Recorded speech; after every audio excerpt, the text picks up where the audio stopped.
So anyway, so what'd you order at Shake Shack? I'm still jealous. So Tiff and I have, we go on special occasions sometimes to Shake Shack. Normally our order is a Shack burger each, which is the cheeseburger, like the basic like one patty cheeseburger, which is somewhat small. So a Shack burger each. We share an order of cheese fries, and we share a black and white shake.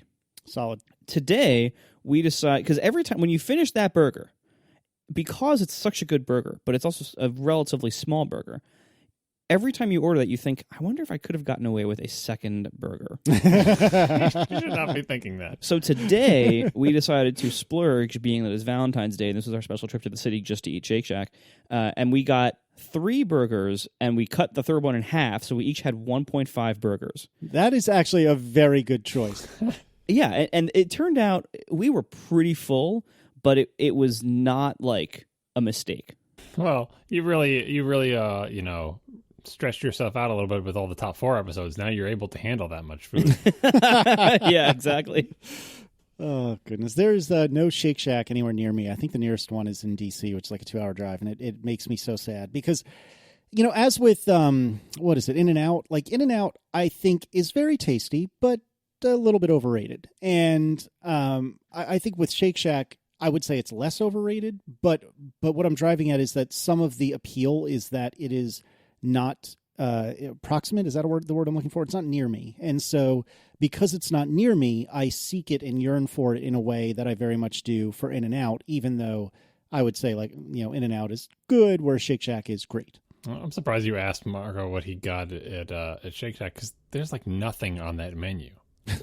They expanded it quite a bit over the last couple of years. Like as they've expanded what? Well, there's like burgers. I think there's a chicken sandwich now. There was always the mushroom vegetarian burger. You have a chicken sandwich? I think there's a chicken option now. Sandwich. There's hot dogs. There's a lot. I know about the hot dog. They've got like 2 kinds of burgers, a hot dog, a bunch of different kinds of shakes, and fries that are not good. And the mushroom burger. Don't forget that. I said a bunch of different kinds of burgers. I get the Shack burger too because it's like there's just no variety. Which is fine. I like the burger. It's a good burger. But In-N-Out has better fries. I don't think I've had In-N-Out before. I have had Five Guys. There's those around here, and I find them incredibly disappointing. I don't think Five Guys is even in the same league. Like to me, Five Guys, I'd rather just have like McDonald's or Burger King or Wendy's. Like it's at that level. No way, you're insane. Five Guys is so much better than McDonald's or Burger King. All right, so hold on. So Five Guys, if I'm not mistaken, started either in Virginia in the DC suburbs or in DC proper, and so I feel some amount of need to defend Five Guys. Five Guys to me is the kind of burger you have once a year because it is. Here's a Simpsons reference for you, John. Because it takes you a year to forget how bad it is and how worth it isn't.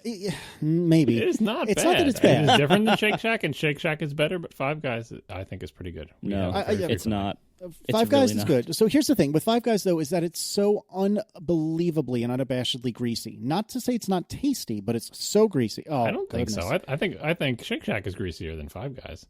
See, I haven't had Five Guys in a while, so maybe you're right. But the point I'm driving at is like Dr. Nick when he was telling Homer how to get fat, and he just like held up a piece of chicken or something like that to the wall or to a piece of paper or something. I don't remember the exact reference, but he basically says, "Hey, if it's see-through, then you can eat it, and that's how you're going to get really fat." I feel like that's Five Guys. Yeah, and so I feel even if I only have like my typical order is a little bacon cheeseburger, and I say that as though I go often. I go again like once a year, but I feel like after I have my little bacon cheeseburger and fries, I feel like a beach. I love that it's called a little burger too. Like I love that like they make you like try to shame you into not overeating. It's like they make you say the indignity of like, can I have the little burger, please?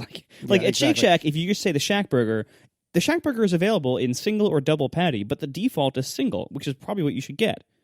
Like you don't have to say, can I please have the smallest burger you have, even though that's what it is. Yeah. So anyway, the point I'm driving at is after I eat after I eat at Five Guys, I need like 6 months to a year to recover because I feel like a beached whale afterwards. You got to train yourself up because we get Five Guys here all the time. I mean, we have Shake Shack and Five Guys both close to us, so we get them both plenty. And yeah, I think what you're thinking of with the grease bomb is Five Guys fries are just grease bombs and are of varying quality, and they give you like. That's the thing about Five Guys. They give you, I think it must be in their manual, when somebody orders fries, fill up whatever cup size they told you to fill up with and fries. dump more. But also dump a whole bunch more, which is fine. Like as far Yeah, like place it in a bag and then pour more fries on top of it, such that the entire bottom of the bag, so your cup of fries is padded from damage by other fries. And I think that's a good corporate policy because potatoes are cheap, right? I mean, they've got them stacked up in the thing there, and they give you more than you could ever possibly want. And people feel like that's generous, especially for the ridiculous prices everybody charges for these hamburgers, right? For it seems like Five Guys fans rave about their fries a lot. Honestly, I find them absolutely nothing special. And maybe this is just because the Five Guys nearest to us, maybe it's just a terrible location. Like maybe it's just a bad Five Guys. But again, one area where I think Shake Shack has done very well is that so far I've eaten at probably 5 or 6 distinct Shake Shack locations, and they are remarkably consistent. They've all been consistently good for me. Everything tastes like exactly the same. What are your Shake Shack fries? What kind are they? Because they've changed them and it might be location specific. We have what used to be the only kind, which is they almost look like frozen crinkle cut fries. Yep, all right, that's what we have too. But they went to shoestring for a while near us, and it was grim. No, Oh, that's that does not sound bad. good. That's bad.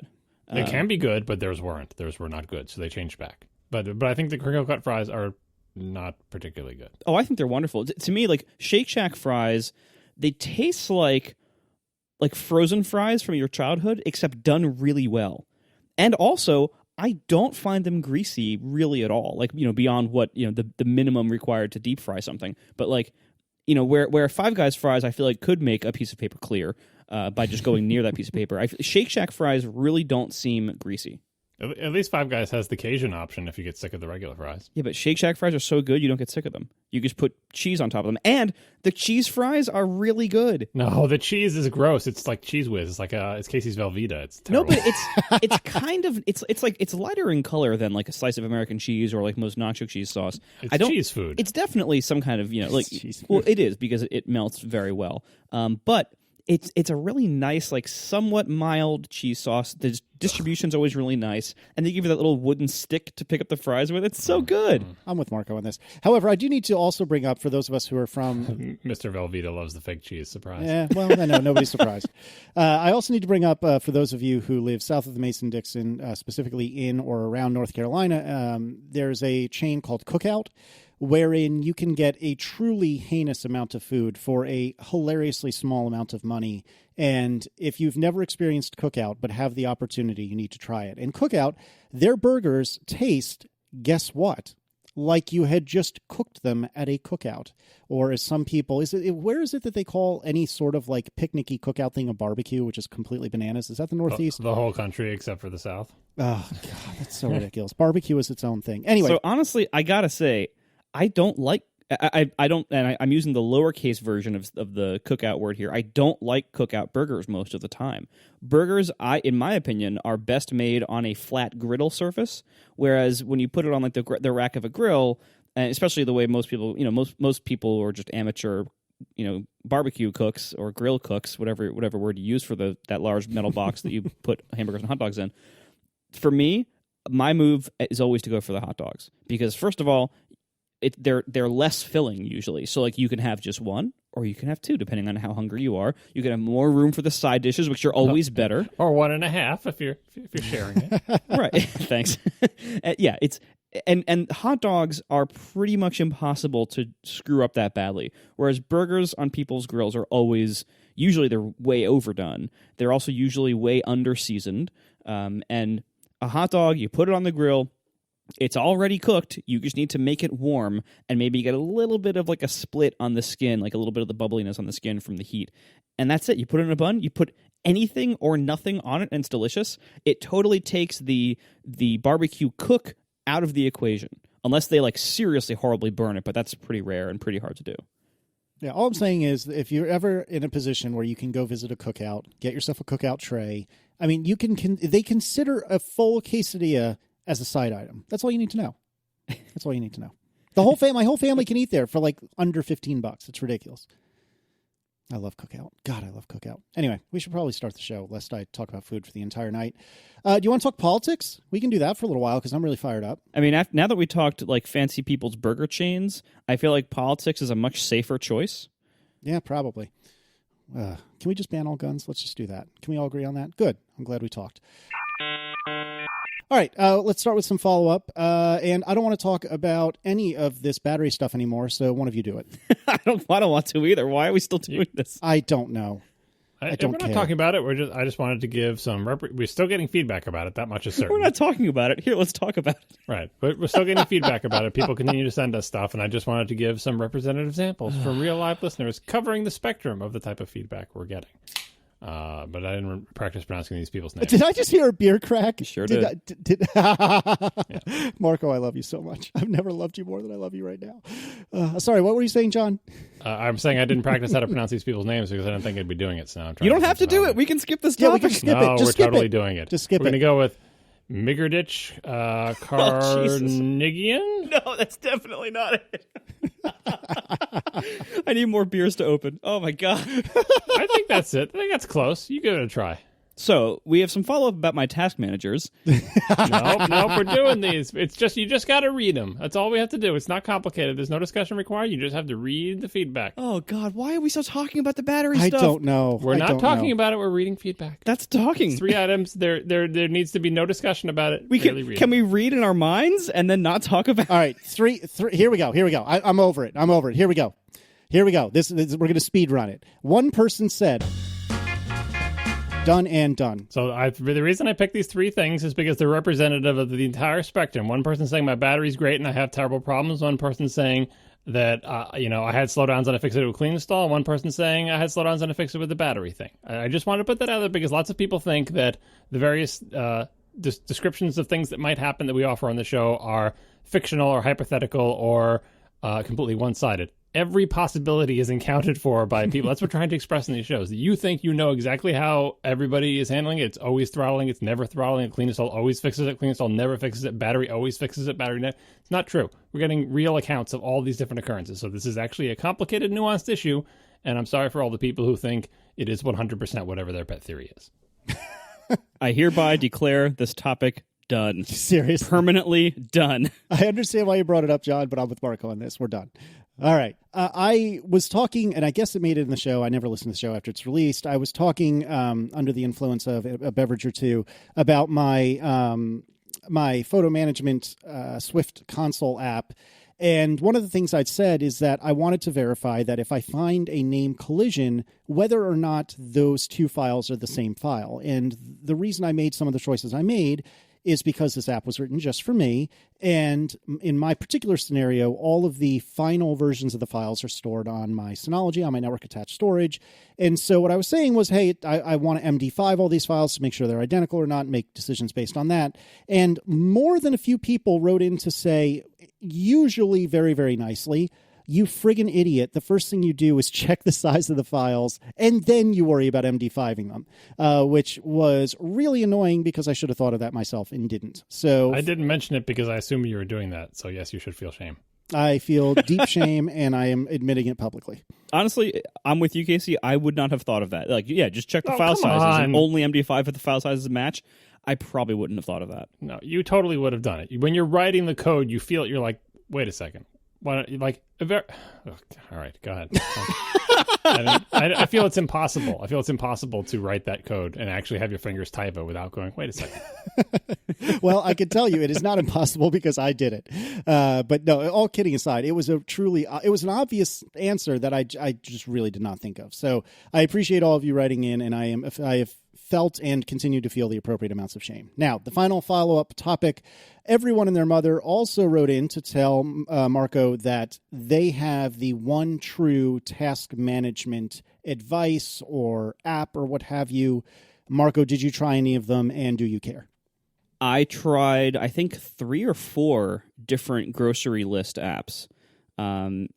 We had lots of recommendations for these. I didn't try anything to replace Things as my main to-do app because I've tried enough of those already, and honestly, trying to-do apps, giving them like a real shot, is so time-consuming and cumbersome that I don't want to try a million of them. Like, I'm very happy with Things now. It's fine.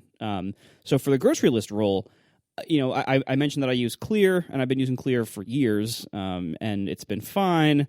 But I would like something that has Siri integration so I can quickly add to my list. So a bunch of people wrote in and suggested a lot of different apps that make grocery lists and do things in a smart way.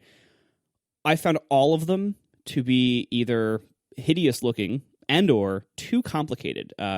Some of them tried to be too smart. A lot of them, I mentioned that one of the reasons I like using Clear is that it makes it very easy for me to just drag and reorder things to be in the order in which they are in the store, because I know my stores really well, and so I always arrange things to be in an efficient way.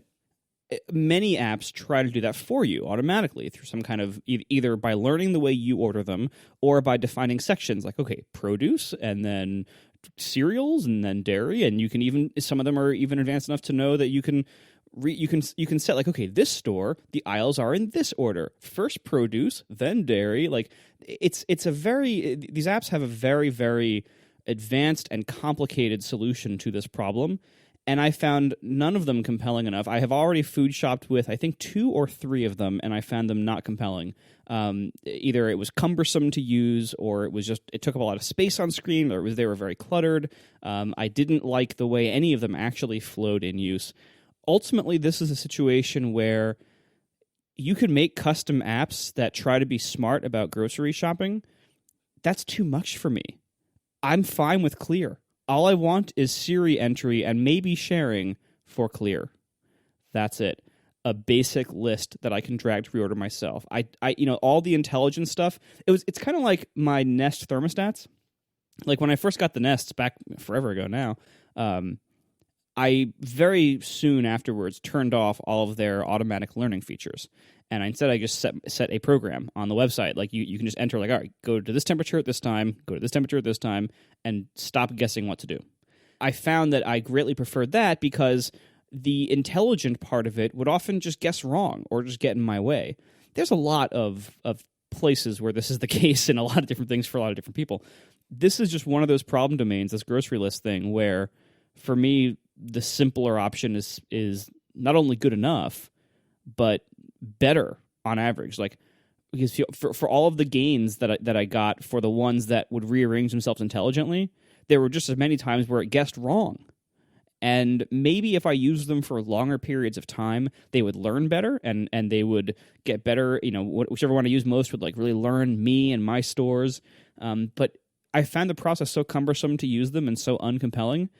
I don't want to use them for any longer. I'm fine just using a very simple list app now, which so far is Clear, and I hope the next version of Clear, which I hear is being worked on, I hope it adds stuff like sharing and Siri.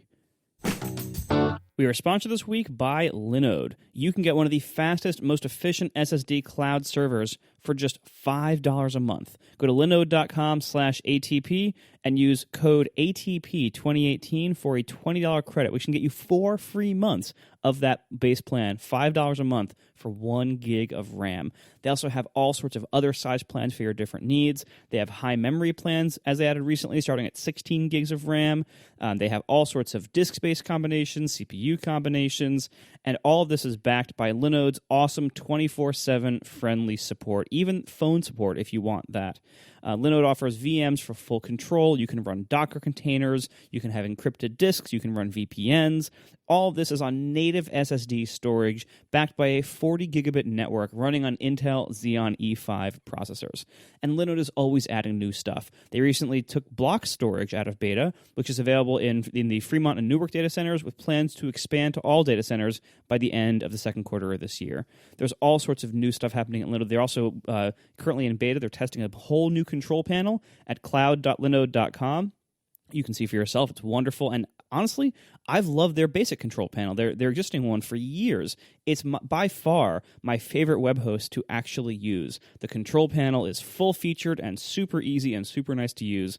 And again, they're always making that better. You can see for yourself, also with no risk, because Linode offers a 7-day money-back guarantee. So check it out today. You can get started with a Linode server, get running in under a minute. Go to linode.com/ATP. Again, see for yourself if you are in the business of needing a web host for anything. I've used a lot of web hosts, and Linode is my favorite. Check it out today, linode.com/ATP, and use coupon code ATP2018 for a $20 credit. Once again, linode.com/ATP. Thank you so much to Linode for sponsoring our show. Today, there has been all sorts of drama about how you hold the HomePod incorrectly. or something. Well, that. your shelf or table holds the HomePod incorrectly. Well done. All this time, who knew that we were supposed to be using coasters under our HomePods? Obviously, we are at fault here. We should have known that. Yeah, who knew? So basically, when people place their new HomePods, which actually, quick aside, did either of you get a HomePod yet? Because I have not. So I'll tell you what. Oh, here we go. Here we go. What else did you do in the city today on Valentine's Day? Sometimes the UPS man just comes to Marco's house and has things. We don't know how it happens. Here it is. Is there a connection with Marco's actions? Not conclusive. What'd you do, Marco? I don't have a HomePod. I will say that. Yet. But I did think if I wanted to try it out, there is I was under the impression, or under the conclusion so far, that there really was no place in my house that I could really use one. And that actually is not correct.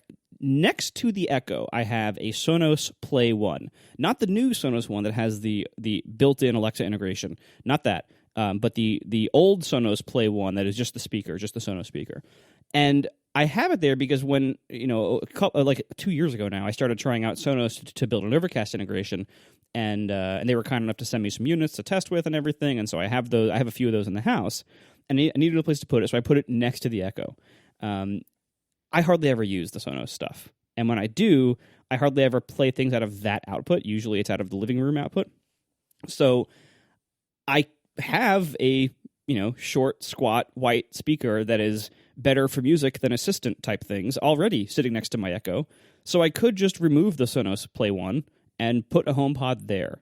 And then I can continue using the pair of them the way I have been using the pair of them so far, which is I use the Amazon Echo for kitchen timers and that kind of personal assistant stuff that the HomePod is maybe not so great at, and especially timers. Come on, why is that? Come on. And then I could theoretically then use the HomePod for music there.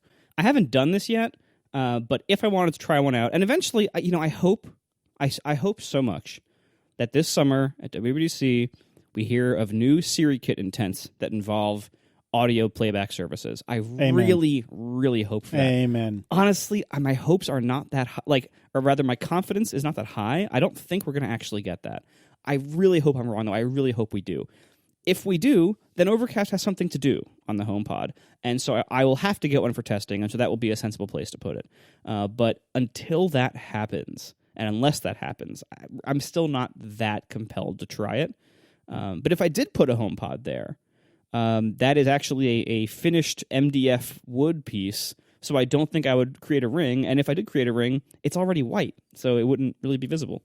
So to back up, the issue that's at hand is that people are starting to notice that when you sit your HomePod on some kinds of wood, or maybe treated wood, maybe untreated wood, to be honest, it doesn't really matter in the grand scheme of things. But if you sit your HomePod on wood, it will more likely than not leave a ring from the base of the HomePod on the wood. So I don't see how there's really a lot of argument or discussion about this. Like, this seems like it's bogus and it's a poor design. And a lot of people are saying, no, you should put this on a coaster or a doily or something like that. But who's saying that? Who says that? Oh, you'd be surprised, John. I'm lucky. I must be doing a good job of curating my Twitter followers, because I have not seen a single person say that. I gotta say, there's a lot of people out there who feel like it's their job to explain Apple to everyone, and sometimes this is a wonderful service, and sometimes it's just people basically being Apple's PR department for them. And I don't think that's healthy for anybody. That's not healthy for Apple. It's not healthy for people trying to make a writing or blogging or analysis career. And it's not healthy. And it isn't healthy for the audience. In fact, and I wanted to give a shout out here. There's a podcast called The Menu Bar that was I think reintroduced, restarted a few weeks ago. Spoiler: I'm going to be the guest on it next week, and so this is partially self-promotional. But I suggest you listen to The Menu Bar. It is a very, very good angle of Apple critique, and not just Apple. It actually is critique of the entire tech industry. There's a really a fresh take of Apple critique on The Menu Bar that I think is worth hearing. And because it isn't just the keyboard sucks, the HomePod blah. It's not that. It's not the kind of stuff if you're tired of me criticizing Apple, It's not that. Like the way I do it, like they do it in a much better way and a much more interesting and constructive and thoughtful way. So I strongly suggest checking out the Menu Bar podcast. I'll put a link in the show notes and I'll have it appear here in the chapter art. Basically, the reason that I brought that up is one of the things they said in a couple of the episodes now is that they don't feel like they need to basically like be Apple's PR department, for them. Anytime Apple does anything wrong, fans and sometimes writers, and mostly, honestly, it's just fans, a certain subset just thinks it's their job to jump out there and defend Apple in ways that Apple doesn't need to be defended. Like, if the HomePod has this problem, which it certainly appears that it does, this is absolutely it's a flaw. It's simple as that. Like, it's not going to end the world. It's not going to make the HomePod a flop. It's not going to cause some kind of massive recall or anything. It's an embarrassing flaw. We heard for months that the HomePod hardware has been done for a long time, and they were just waiting on the software. The hardware's done. It's awesome. It's perfect. And then there's a hardware problem. There's an actual hardware flaw that shipped, and not a small one. It just seems like it's just yet another thing about this product launch that's just sloppy and rushed. And apparently the hardware wasn't done well enough, or they found this problem and decided it wouldn't matter and shipped it anyway, kind of like when they knew that the MacBook keyboards were bad from the first MacBook, but decided to bring them across the whole lineup anyway. Somewhere, things are falling apart in weird ways. Flaws are getting shipped that should not get shipped. That is cause for concern. Even if this particular flaw you don't think is that bad or doesn't affect you, we are seeing a lot of embarrassing flaws that get out the door. And it seems like either this product was not tested to the degree that we heard that it was, and the hardware was not done as recently or as far back as we heard it was. Or if any of the employees who had these take-home units that we heard about, that they were all over campus or all over people's houses, certainly somebody must have had this issue and must have reported it. And so either they didn't do enough testing, or they found this issue and decided not only was it not worth addressing, and by changing the foot of the HomePod, changing the material or adding some kind of pad or something, not only was it not worth addressing in the hardware, but it wasn't even worth mentioning anywhere in the manuals and anything. Something's wrong there. Mistakes are getting out that should not get out. That I think ultimately, big picture, not just the HomePod ring of death or whatever. That is the more concerning thing to me about Apple right now. And that when these flaws come out, one of the main reactions from people both inside and out is defensiveness, not actually going back and getting these problems fixed. One interesting theory I heard is that it's not actually a design problem, but a manufacturing problem, and that some manufacturer is responsible for making that smushy little ring cheaped out in a way they thought wouldn't be apparent, but ends up being apparent. And it could be that all the Apple people who got the take-home things got the good, properly manufactured rings in the bottom, so they didn't have this problem, but then the mass production ones, some supplier cheaped out. I mean, not that that's obviously also Apple's responsibility, but I can think of all sorts of ways how this can get out. Not because Apple didn't test it thoroughly or didn't pay attention to it, but simply because it's something that appears for the first time in the mass-produced models the customers get, which would be a bummer, but it's plausible. But Apple makes a lot of products that sit on tables and desks. Why hasn't that happened before? I know this makes me think do you think obviously for the HomePod we expect them to test this, right? That's what we're getting at. It's this thing is going to be sitting on people's furniture all over the place. It's the whole point of this device, right? But I think when I saw this, I think about, do you think Apple tests whether the feet on my Mac Pro mark up furniture? I'm going to guess they don't, because there's not much expectation that the Mac Pro, my cheese grater, is going to be all over the house and all sorts of different kinds of furniture. It's basically going to be on desks or underneath desks. Do you think they test whether the little rubber feet on the bottom of iMacs mark up things that they're put on? I'm also going to guess that they don't. Not that they don't test it on all materials, but that they don't test it at all, because I don't know. It just doesn't seem because it's not a product like the HomePod where they show it literally on here, we're going to put it on your, end table or on your whatever, right? So that's why I think it's much more relevant to the HomePod, but it does make me realize that this blind spot and probably extends to a lot of their products. For everything from the plastic that they make their cords out of to all the different feet on, probably the feet on laptops they do test in the same way that you would expect them to test the HomePod. But I bet they don't test it on Macs, right? I mean, even if you have a wooden desk, like, I don't know. Maybe someone should write in and tell us, do you have a Mac that sits on a wooden desk and has marred the surface in some way? I think it's plausible because I honestly don't see them testing Macs on a bunch of different desk surfaces. Whereas they 100% should have, and perhaps did, test the HomePod on all sorts of different surfaces. It's just weird. And here again, I think it's an instance of, arguably an instance of a little bit better communication up front might have maybe not solved the problem, but helped the problem. Now, I still think it's bogus. That if you sit this thing on wood without putting something in between it, that it could screw up the wood. Like, that's messed up, full stop. But it certainly would have been nice, and somebody else made, and I don't remember who it was, but I saw it. Vitici talked about the communication. Right. Well, yeah, and maybe it was him that said, "Oh, we knew that the jet black iPhones were going to scratch. We knew it up front. We were okay with it because we knew what we were getting." What's the line from? It was Batman Dark Knight, where they say, if you, something along the lines of, Joker says, if you expect something, people are totally fine. It's when something unexpected happens that they lose their minds, and so you can expect that your brand new $800 iPhone is going to scratch to Kingdom Come, and that's cool because we knew it was going to happen.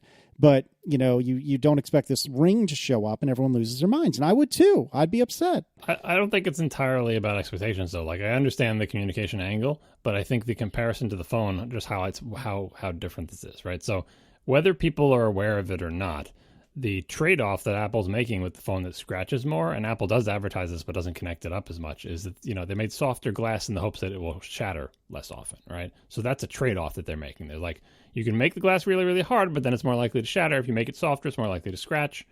That's a trade-off that they have made because they advertised about how much more durable and less likely to shatter the iPhone X is, and they also tell you it will scratch more. And they don't connect the two of them for you, but I'm pretty sure they're connected, right? So, all right, that's, and they warn you up front. That's a communication, right? For the ring thing, even if they had warned me, I'd be like, oh, thanks for telling me I shouldn't buy this. Because there is no trade-off. Is the sound better because it makes rings on my furniture? I don't think it is. I don't think there's any connection. Is it made of a magic material that makes it better than a non-marking rubber? I don't think it is, right? There is no trade-off. It's just plain simple something bad about it. And you could say, if they had warned, I would say, it's great that I know this while I wait for my defective unit to be replaced for free, Apple. Thanks for warning me, but I'm not going to take it as, oh, they warned me, and so now I think it's okay. It's 100% not okay because, as far as I can tell, there is no trade-off. It's not a design decision. It is a mistake, and it is a mistake that can cause cosmetic damage to things in your house, and that I feel like is unacceptable.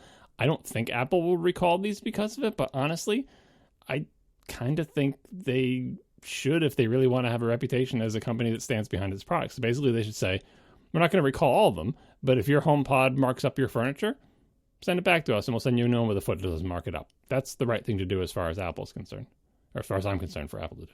Or they can just give everybody like a doily or a coaster to put it on.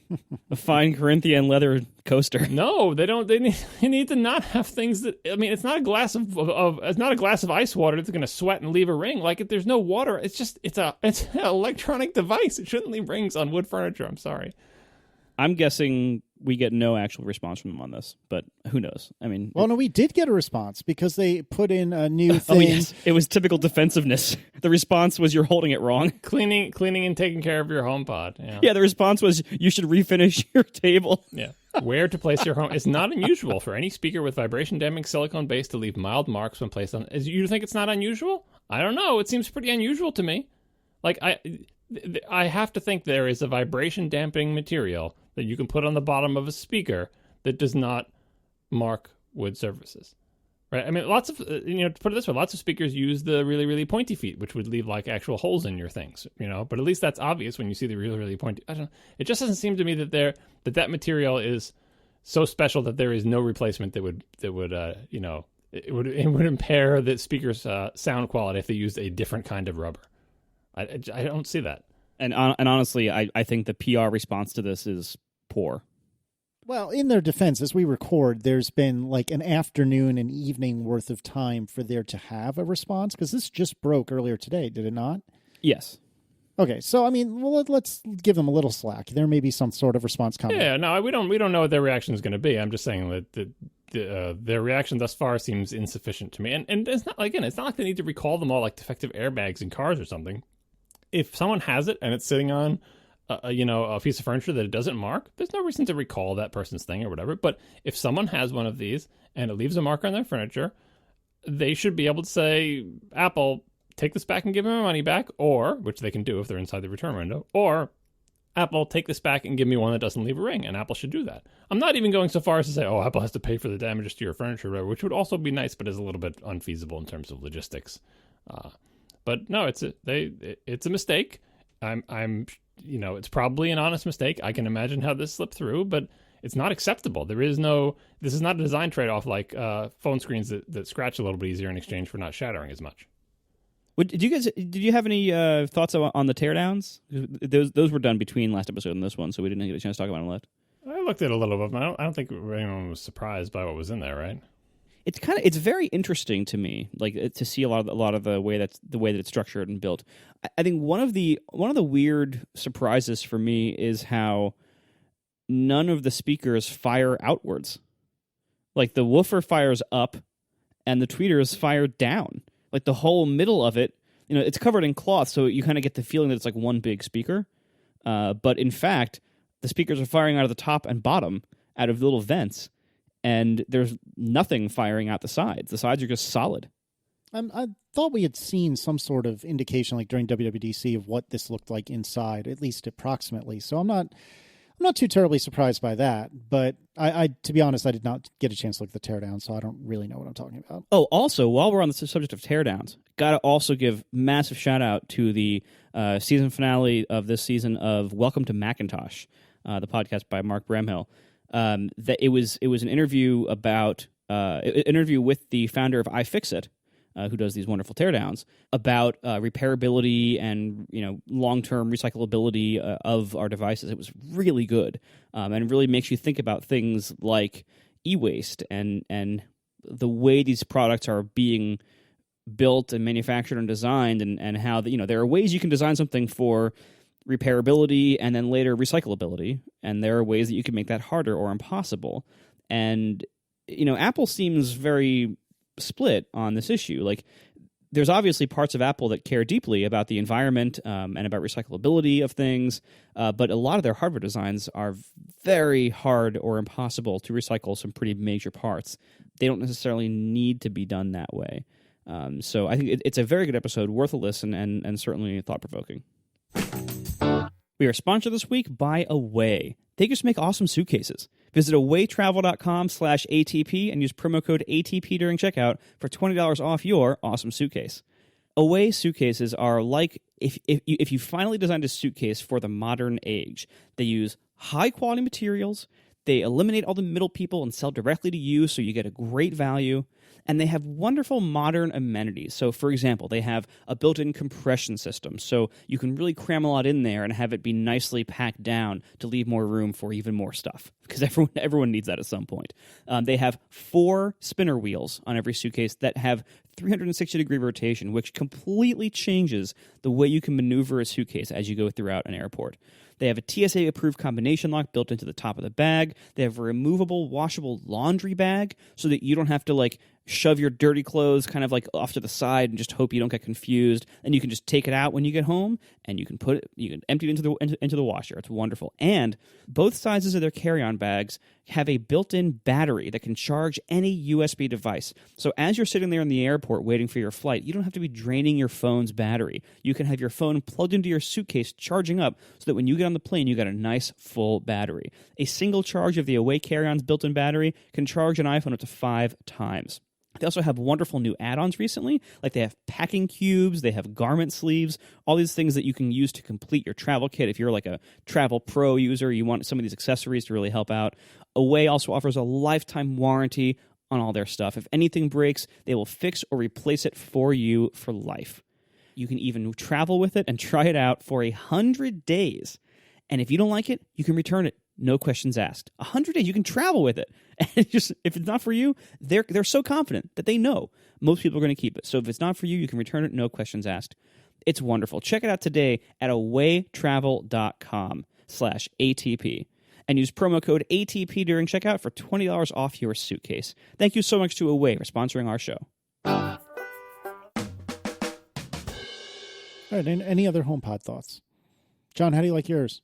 I was actually thinking of getting one because I thought I had a line to get one at a steep discount. Because, like I said, I have a place to put it, and I'm like, oh, I want to hear how it sounds, but I have not been able to secure one for less than retail price, for significantly less than retail price, and so I'm still back to I'm not paying $350 for it. So I'm still holding out.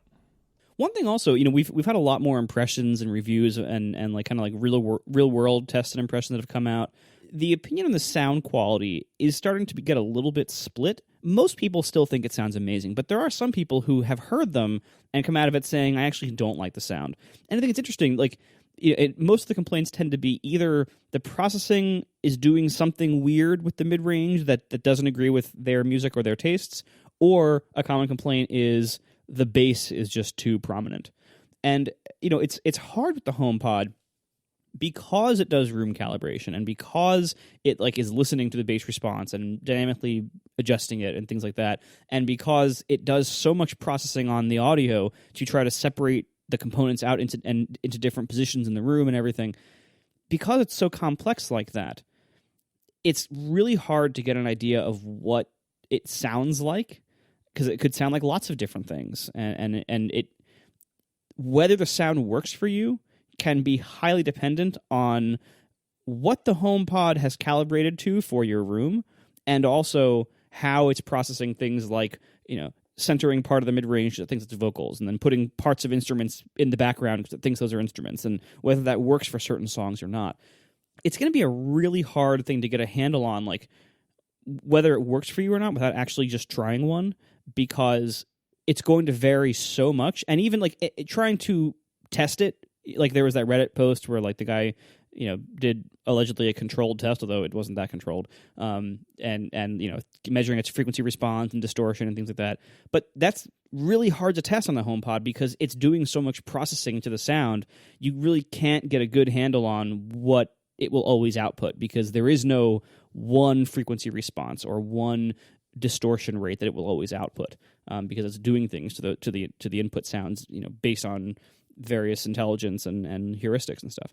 So it's really hard to get a solid idea on whether it's for you without just listening to it and without trying your music in your house, in the room that you want to put it in, to see for yourself. But I do think that not having any tone controls is probably a mistake, because the Echo doesn't have any tone controls as far as I know, but the Echo sounds like garbage, so it doesn't really matter. Like, no one's seeking good sound quality out of that, and Amazon's not selling it as good sound quality. Sonos has tone controls, I think. Google, who knows, who cares? But because Apple is positioning this as a really good speaker, and also because they're doing so much non-standard processing of the audio, I think they need to offer some kind of basic tone control, even if it's as simple as, like, how much bass do you want? Like, that I think might need to be a control, because a lot of people have reported that not agreeing with them.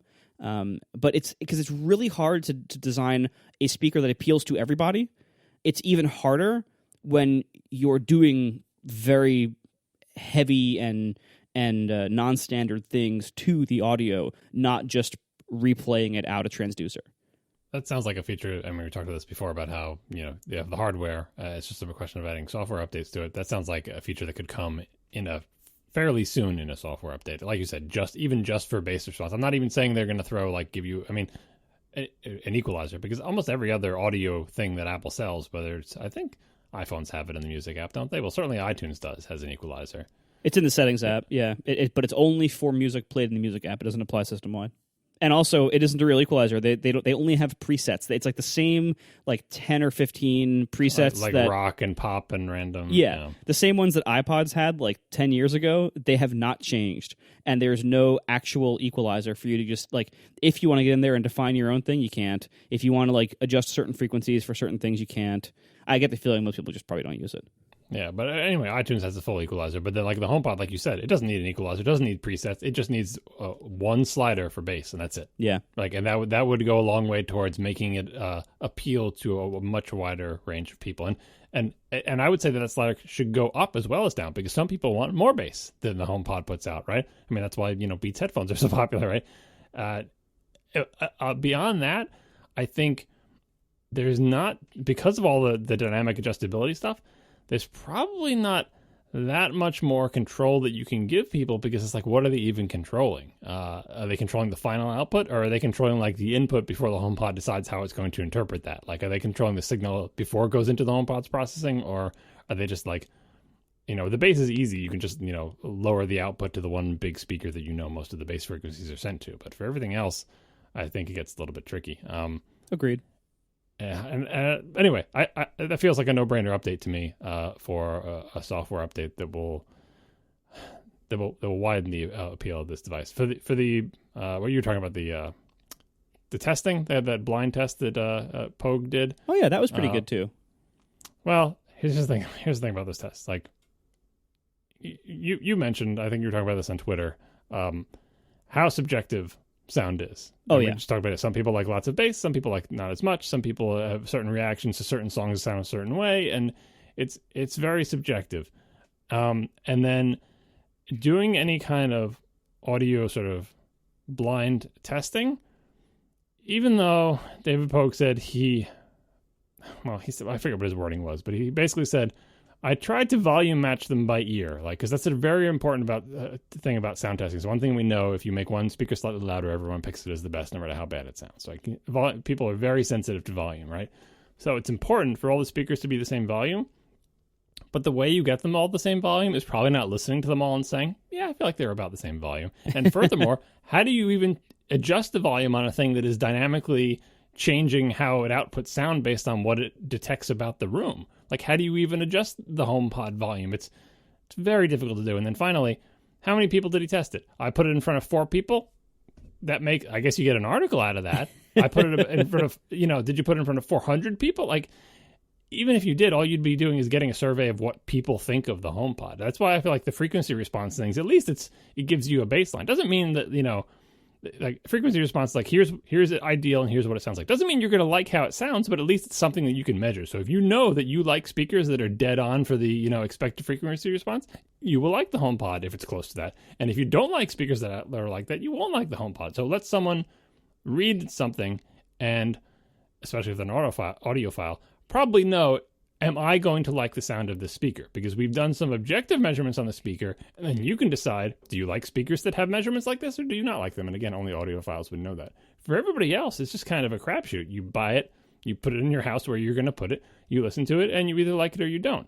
And if most people are comparing it to the Echo, I can't imagine anyone not liking it, because as you said, the Echo sounds terrible, because that's not what it's supposed to do. But for comparing it to Sonos and other things that are high quality, I'm not sure, like, if someone was asking me for advice, should I get a Sonos or a HomePod, which sounds better? I don't think there's any answer I can give them that is the truth. It's like, they're both good speakers. I think you'll have to hear each of them in the environment where it's going to be, and then return the one you don't like, which is an answer nobody wants to hear, but that's just the nature of sound, I think. Oh, absolutely. I mean, this is what I was ranting about on Twitter. Like, first of all, nobody can really agree on what is like a good frequency response. Like, a lot of people think, oh, you want it to be flat. You don't. And people can't agree on what the curve should be. There's a couple of widely known standards. Like, there's like a Harman Kardon one that a lot of, or like a Harman curve that a lot of manufacturers use or set as their goal. But like, I find the Harman curve fairly boring, because it really is weak on the treble side. And I like some treble strength, and I find it a little bit withdraws the vocals, and I like some vocals, and so everyone has different tastes. I am an audiophile who used to compare products online by looking at their frequency response graphs. Like, I made so many headphone purchases, or avoided so many headphones, because I looked at their frequency response graph and thought, you know what, either oh, that looks like something I would like, or that looks like another Harman Curve headphone, and I probably wouldn't like that. But I have found that frequency response graphs can almost never really provide useful input for whether something will sound appealing to you when you actually have it. And it's even more, and that's just with headphones. Headphones are super easy to test and very, their output is very reproducible because you don't really have the room to worry about. Speakers are a nightmare of inconsistency because they depend so much on the room and the placement of the speakers and where you are sitting relative to the speakers that it's almost impossible to have any idea how a speaker will sound unless you actually put it in the room it's going in and just try it, which is really inconvenient with speakers because they can be quite large and quite heavy, and a lot of times you kind of just have to buy blind and just hope it works out. Fortunately, these are, this kind of speaker is much smaller and much easier to buy and return if it doesn't work out. But all this is to say that you can't look at any measurements or read any reviews or, for God's sake, watch any videos. Like, a video is completely useless for letting you hear how a speaker will sound. Like, I don't know why people keep doing this. Because, going through a different microphone and then at whatever your speakers are, it's totally garbage. The only way to really know how it will sound and whether you will like it is to get it in your house and just try it. And the HomePod, it seems like people do generally like it. So it seems like, your chances are good this will probably work out for you if you're interested. But none of these tests are particularly useful, and no frequency response graph or measurements really are very useful for this product for so many reasons, not least of which is the massive processing it does, but also just these graphs aren't useful most of the time anyway for any product. And to be fair, I think the first round of reviews struck the right balance, because mostly the things you want to know that anyone can tell is like, how loud does it get without distorting? Because we've all had small speakers that strain to be heard when you're far away, and if you crank the volume up to max, they just start distorting heavily. Like, that's, I don't think you need instruments to measure that. You can kind of see, like, your iPhone, for example. Your iPhone at max volume, it's not going to fill a room with sound. You don't need any instruments to measure that. You can tell. And is it faithfully reproducing the sound, or at max volume is it somewhat distorted and certain frequencies? Like, you don't need to be an audiophile to kind of tell, no, it's not. That's not really what this song sounds like. And at max volume, it's not particularly loud, right? So, I mean, obviously that's an extreme, right? But all the HomePod reviews said, this gets surprisingly loud. And even at high volumes, it doesn't start fuzzing out and sounding terrible. And overall, the sound quality is pretty good. And that, I think, is the right balance to strike for this type of review. Because if you start saying things beyond that, like direct comparison with the Sonos Play 5 or Play 1 or anything like that, it's just too subjective to say anything definitive about until you start getting out the instruments, and and then once you get out the instruments, the HomePod defies you because you stick an instrument close to it and it thinks it's next to a wall or something and changes the sound in a weird way, and you have no idea what's going on. That was the question with the sheet they put in front of, like, to be a blind test. Was the HomePod detecting that the sheet was there, even though it's supposed to be acoustically transparent, as I think it's a wall and it's trying to bounce sound off it and doing something weird? Who knows? We have no visibility into the black box that is, or the black cylinder that is the HomePod, or space gray or white. So anyway, I'm still interested to try one in my house and see how it sounds, but still not interested enough to plunk down $350. That's exactly how I feel, and I was really hoping that all I do is spend money would come through for us on this one, but I thought about it. You've let us down, John. He's getting there. Give him a couple more weeks. Yeah, I mean, probably. But so, like, if I'm honest with myself, yeah, probably by next week's show. One more thing to consider, though, is, like, this is a product that has shipped without some of its major features. They just didn't make it in time. Definitely, obviously, it lacks AirPlay 2. That's the big one, and that also means it lacks multi-speaker stereo pairing. It lacks multi-room. And also, Siri is greatly lacking in a lot of areas, some small, some pretty big. I have a feeling this product is going to grow slowly. I have a feeling that there's going to be a lot of people who, like, are waiting for one of those things to get fixed. I would caution people, don't buy it today unless you are okay with the features and Siri that it has today.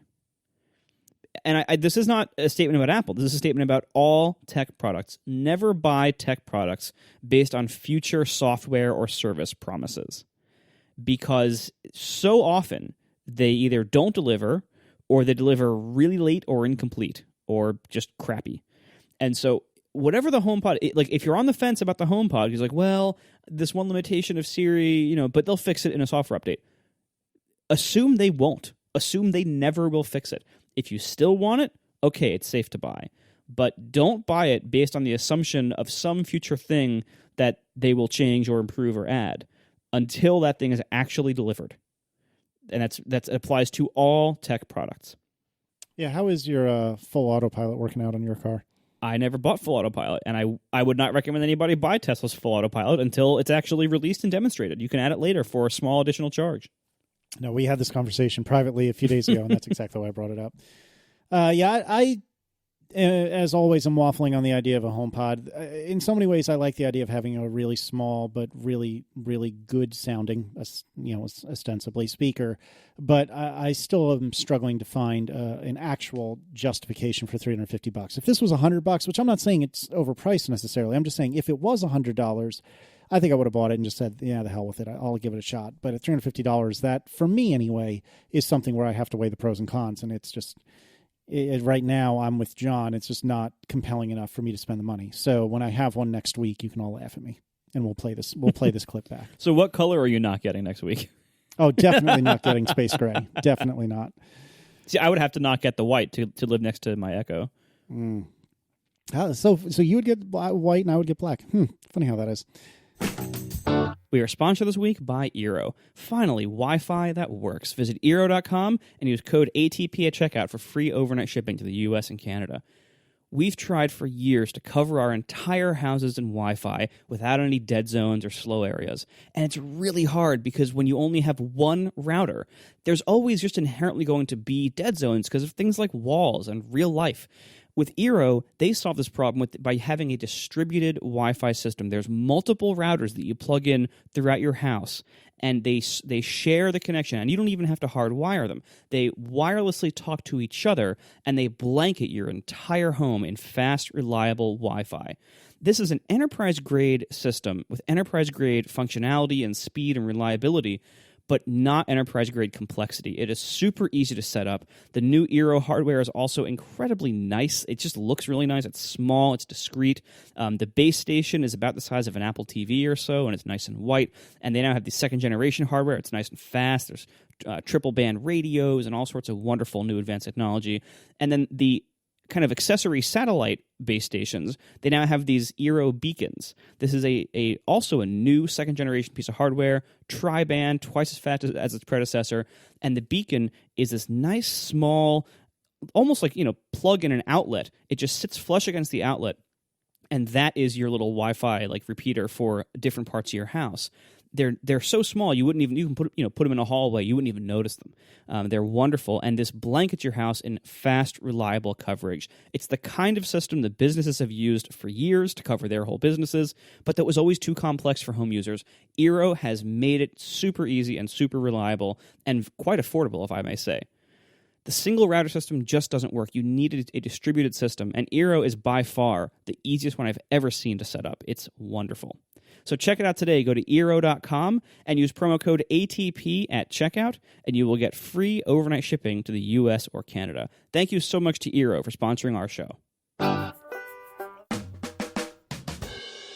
I've been using Waze for a year, and I added it to the topic list a year ago because I wanted to spend 5 seconds saying, you know what, I use Waze and it's awesome. And John's like, oh, I have a lot to say about that. That has to be a full topic.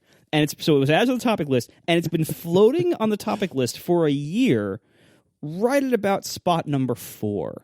And most shows we have 3 topics. So it has never gotten into the main topic list. And we've always been like one topic away from covering the Waze topic. And I have no idea what John wants to say about it. What I want to say about it would, take maybe 5 minutes. But well, let's have you do an opening statement then. Yeah, let's test that 5-minute idea. Okay. Everyone look at the timestamp right now and go. So, I have used a lot of GPS systems either in cars or as apps on computers first, laptops, and then phones. Many of them try to be smart about routing you around traffic. Or even just the basic routing, tries to be smart in some degree. But many of them try to be smart. Like when there's traffic, if they have some kind of internet connectivity for traffic service, like they detect traffic and they try to route you around, or they offer you like alternative, like, hey, you can go over here and save 10 minutes. Then it takes you off some weirdo, like, crazy path through residential areas or off a cliff or whatever. Those I have found have almost no credibility whatsoever. Almost every time one of the traffic routing apps has suggested a route to me to save time, it almost never does save time, and it almost always makes me regret having done it because of some weird place it brings me through. Whether it's like, really narrow roads or like dirt roads or like going through like, really like, bad neighborhoods or residential areas that like, it's just really weird to just keep going through a million stop signs in front of people's houses and stuff like that.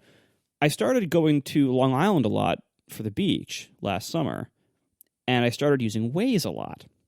Going to Long Island is, always a traffic nightmare, especially when you go on the weekends when everyone else is going.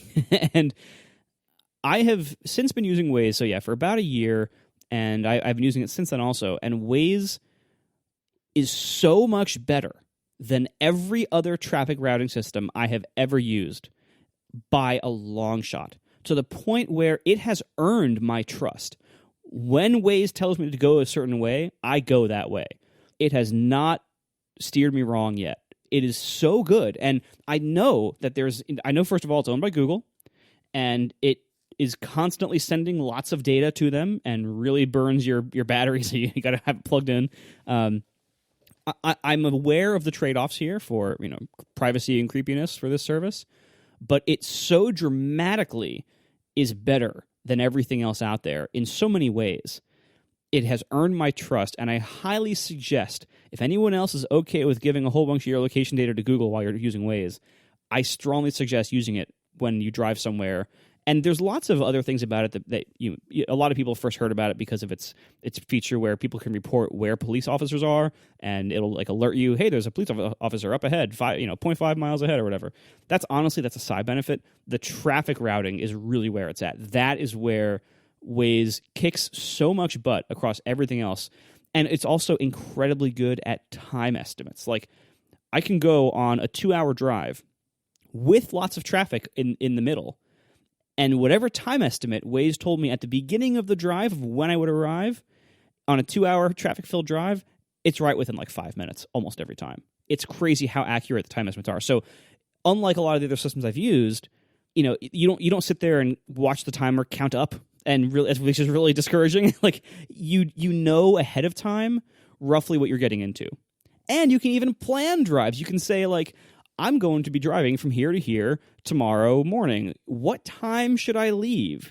And you can scroll through this cool graph where it'll show you like, well, if you leave an hour earlier, it'll take less time, and if you go near this time zone, it'll get really trafficy, but then it'll lessen out down here after rush hour. Like, it's so nice that it is one of the very few things that I'm very willing to give up a massive amount of my privacy and my data for the incredible benefit that it gives. So, John, why am I wrong about everything?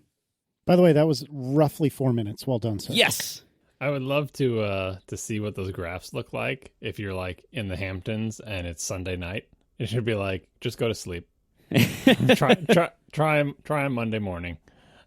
Because it'd be like, if I leave now, I'll get home in 7 hours. But if I leave 5 hours from now, I'll get home in 1.5 hours. So this Waze has been a topic for so long, I have no idea what I think I was going to say about it. Of course. But I do have some things. Do have something. Well, one fairly silly but possibly depressing thing to say about it.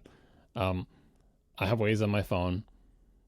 At various times during drives or before I knew I was going to take a drive, I'm like, we should use Waze because there might be traffic and I'm interested in alternate routes. I've tried to use Waze by launching the application, and it has sent me into like a sign-up funnel that I have never made it through. And I don't remember now what it is that was sending me away, but I think at least 3 or 4 times I was motivated to use Waze.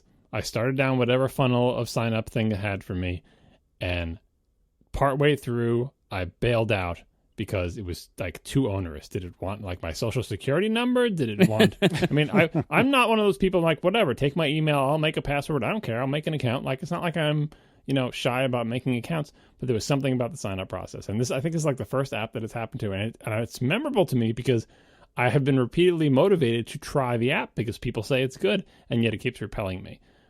So I have no idea if it's changed since the last time I've tried it, but whatever it is, like I couldn't get through to the app to use the app because of this funnel that it was sending me through, and I find that kind of depressing. My question for Marco is, what are the competitors? Like you mentioned Waze compared to others. What other things have you tried? Because I don't even know. I know Apple Maps, I know Google Maps, and I know Waze, and that's it. Yeah, so I've those three. Those are probably the big ones. I've also used the built-in systems for Tesla. The Tesla system is garbage. It has Google Map tiles, which is nice, so you can see the good maps. But through probably some weird licensing thing, it doesn't use Google for the directions. Like Tesla, I think, has their own service or licensing something else for the routing. And so like the Google tiles are literally just there like as the image of the map. And so Tesla has its own system for routing that has options for dynamic traffic routing, and it is horrible. I don't recommend anybody use it for that. Like to the point where I had this giant touchscreen in my car, which I love all other times, and will often use like to browse around the map to see like, what areas around me are full of traffic right now if I'm like going somewhere local and I want to see like how it should get there. The giant Tesla map is awesome for that. But then I'll have my phone in this little like $7 suction cup mount right next to the Tesla screen running Waze when I'm actually going somewhere like on the highway, because it's so much better. So yeah, the Tesla system is terrible. I've also tried the Lexus system and 2 or 3 generations of the BMW iDrive system. None of them are very good. The traffic routing on all of them is pretty poor. BMW system also has the additional benefit of being incomprehensible when it's offering you traffic routing options. Case you've seen this, like yep. it can be pretty awkward to try to figure out like what button here do I hit to take this route or decline this route, and then if you decline it, can you go back later and see it, or what is it going to do for you? It's very confusing and very hard to use. All the other systems have led me down crazy paths, and that didn't pay off, and made terrible time estimates along the way, and made terrible decisions along the way, where Waze just hasn't. Like, I think I've had maybe 1 or 2 times where Waze told me to do something, and afterwards I thought, maybe that wasn't worth it. But it's nothing like with the other systems where, like, you take one of their traffic suggestions, and every time you're like, oh, God, Tesla does not know what speed traffic moves on side streets in New York City. Like, that's crazy. Like, it's that level of bad with the other systems. And Waze just, again, it has earned my trust. It, like, when Waze tells me to take some direction, even if I know that it's going to be indirect, I know they're telling me for a good reason, and so I take it, and it works almost every time. It's shocking how good it is. Oh, yeah, well, you have the advantage that the New York metro area probably has incredibly good coverage for, like, Waze information, right? Oh, yeah. I mean, like, there's a reason why, like, if you get into any Lyft or Uber or even a lot of taxis and car services, like, the drivers of almost all of these services use Waze to route themselves. Like, you can watch when they, like, on their phones that they have mounted. So a lot of times they'll have multiple phones, one of them running, like, the Lyft driver app, and one of them running Waze. And even if they only have one phone, like, they'll be switching between those 2 apps. They'll be actually using Waze to route them there, and whatever map Uber or Lyft is telling them to take as the driver, they're mostly ignoring because Waze is better. So yeah, obviously, like, it is obviously a very data dependent service. So if you're in an area where there's not a lot of users of it, it's not going to be as good at traffic routing. But it's really popular, and it's been really popular for a long time, and it's really popular among people who drive a lot, like taxi drivers. So there tends to be a lot of Waze coverage pretty much everywhere in my experience. I've used the Google app, and it has suggested to me alternate routes. I don't know if Google, if they own Waze, I would think they would leverage some of that information. But I have no idea if the Google's, So every once in a while, I have taken the suggested alternate route from Google, and so far hasn't steered me wrong. But they haven't been radically different. It's been like, take this major highway instead of this one because there's an accident, and I'm like, all right, good, thanks. But for the most part, I have not entered the world of, letting go and letting Waze just tell me where to go. So I have not done any sort of scientific testing on this, but my completely anecdotal single data point based on my experience is that Google does use the same data that Waze does, but it seems to be a lot less aggressive about routing you through somebody's backyard, like Marco was talking about. Like, it will keep you to only ever so slightly aggressive changes of route, whereas Waze will send you through a residential street and not even think twice about it. It's kind of funny when you are doing that. there's almost always 2 cars ahead of you who are following the exact same route. And you can tell, this is the Waze cluster right here, where all the Waze users are going through this random residential street. But then we pop onto the highway magically right in front of a giant traffic jam. And it's like, okay, well, I guess that was worth it after all. Yeah, it's totally true. The one thing that really bothers me about Waze has almost nothing to do with Waze at all. And at the risk of sounding like a broken record, and what do I need for that? A vinyl player? Is that right? Anyway. A vinyl turner, I believe it's called. A vinyl turner, that's what it is. At the risk of sounding like a broken record, one of the things that really bums me out about Waze is that if I'm in Erin's car, and she has a 2017 XC90, a Volvo XC90 with CarPlay, if I'm in Erin's car, and you must run into this in the BMW if you ever take that for any long journey. I don't. You can't, I know, but you can't use Waze natively on CarPlay. I'm not clear, and it may be that's entirely Waze's fault. I don't think that's the case. It's not. The only way that other apps can integrate with CarPlay is as audio playing apps. That's it. There's no other APIs for, and no other integrations that they've done with partners or anything. Like it's only audio playback. There you go. So it is infuriating that here is a really, really lovely, perfectly, well, maybe not perfectly, but really well thought out secondary display for my phone that is right in the center console, right where you would want to look at it. And there is nothing that Waze can do about that, and Waze can't use it at all. And it's super duper frustrating. One of the nice things about Erin's car is that, I will often plug in my phone to her car, and so we are looking at the CarPlay display of my phone on the center display, because it's easy for me as a passenger to reroute her or choose a different route or whatever the case may be on Apple Maps, or just do something different, to change where we're going or whatever the case may be. It's nice as the passenger to be able to do that, but to affect the display that she is looking at. So I don't have to call out every 4 seconds, make a right, make a left, make a right, make a left. She can just look down and see it for herself. And that would be amazing with Waze. And I would kill to be able to have Waze on Erin's CarPlay display. But because Apple is the walliest of walled gardens, no dice. And this is the same problem I have with Spotify on the HomePod. And it is getting to the point that I am starting to get deeply frustrated about this. Deeply frustrated enough to go Android? Let's not go crazy. But I am getting deeply frustrated by this. And I don't feel like Apple is really doing themselves any service, particularly in this context. I could see how, okay, fine. Let the HomePod drive Apple Music sales, fine, whatever.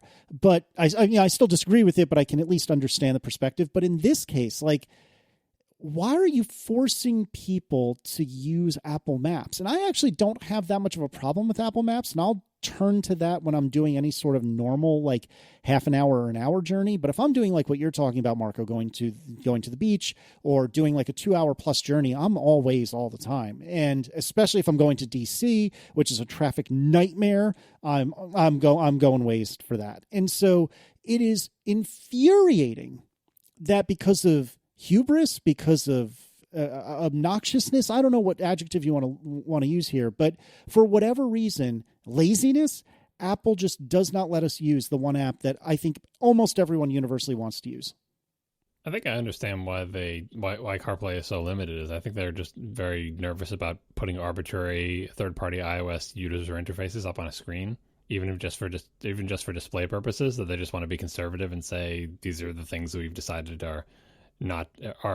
don't distract drivers. I don't know, that are distraction free enough that we feel like we are in the right band of legal exposure. Yeah, and there's also it's a difficult problem because there are so many different laws in different countries and even different states about what a car screen can display and how much can it change, how many items can be in a list of items, because they don't want people browsing long lists while they're driving. There's so many regulations and stuff that it's and again, when you're dealing with auto safety, you really have to be very conservative because literally lives are at stake if you're not. And so there's lots of regulations and safety concerns there. So it makes sense why they don't add much to it. But the reality then is what people do is what I've done with my car is that you just get a cell phone mount for $7 and you stick it to the car and then you have your phone screen available to you. Yeah. Maybe that's an acceptable compromise because then they're like legally covered because like, well, we didn't do that. I wonder if that's necessarily the best idea. But ultimately it doesn't really matter whether it's a good idea or not. That's what everyone's doing. That's what across all walks of life, Android and iOS, like that's what everyone does is they want to use Waze in their car, which a lot of people do. They just get a cell phone mount and stick it to the dashboard or the windshield. And it's not the best setup in the world, but it's fine. It'll be increasingly wasteful as large screens in cars trickles down from the high end to basically every car, which is slowly but surely happening. Because, right now you feel the frustration. I got this 17-inch LCD in my Tesla, and I got to look at my little phone screen because I can't display Waze on my giant Tesla screen, right?